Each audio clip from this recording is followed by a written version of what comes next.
basis మీద 28,000 అక్రమ కట్టడాలని అక్రమమైన building కట్టడం మొదలు పెడితే వితౌట్ నోటీస్ అధ్యక్ష చట్టం చెప్తా ఉంది చట్టం no notice will be given it will be demolished అంత కఠినంగా ఉంది అధ్యక్ష చట్టం ఎట్టి పరిస్థితుల్లో ఉపేక్షించే ప్రశ్న లేదు వారు ఎవరన్నా కావచ్చు ఎవరన్నా కాకపోవచ్చు దాంతో నిమిత్తం లేదు అక్రమ కట్టడం అంటే ఇమ్మీడియట్ డిమాలిషన్ అధ్యక్ష దాన్ని స్పేర్ చేసే ప్రశ్నలు ఎవరు కూడా అధ్యక్ష గత 65 ఏళ్లలో మూసీకి వరదలు వచ్చినప్పుడు కానీ ఇతరత్ర సమయాల్లో కానీ మాక్సిమం ఫ్లడ్ లెవెల్ ఏంది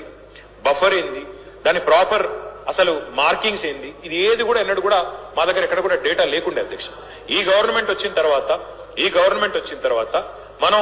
సవ్యంగా మూసీకి పోయిన సంవత్సరం 2020 అక్టోబర్లో వరదలు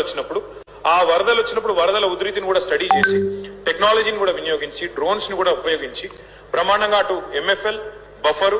ఏది ఎక్కడ ఎంత ఉంది అనేది కూడా మార్క్ చేసి మొత్తంగా ఐడెంటిఫై చేశాం అధ్యక్ష उसके साथ ही साथ हमने बलाया साहब ये भी किया कि कितने इंक्रोचमेंट है बफर में कितने हैं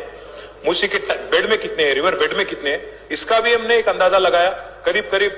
10,000 तक कुल मिला के स्ट्रक्चर है 10,000 तक है उसमें मलकपेट में भी है अंबरपेट में भी है कई सारे जगह आप भी जानते हैं मैं भी जानता हूं एक दिन में ही आए नहीं बहुत सालों से चलता आया तो ये सब वहीं पे है ఎంక్రోచ్మెంట్ చూస్తే దగ్గర 10,000 తుర్క చెరువు ఉంది దాని కింద ప్రగతి నగర్ చెరువు మొత్తం ఆ ఛానల్ మొత్తం కబ్జా దాన్ని ఇల్లు కట్టాం సో దానివల్ల ఏమైందంటే with water there was no other way to go but to enter into residential layouts నిర్దాక్షిణ్యంగా కొట్టిపారేయండి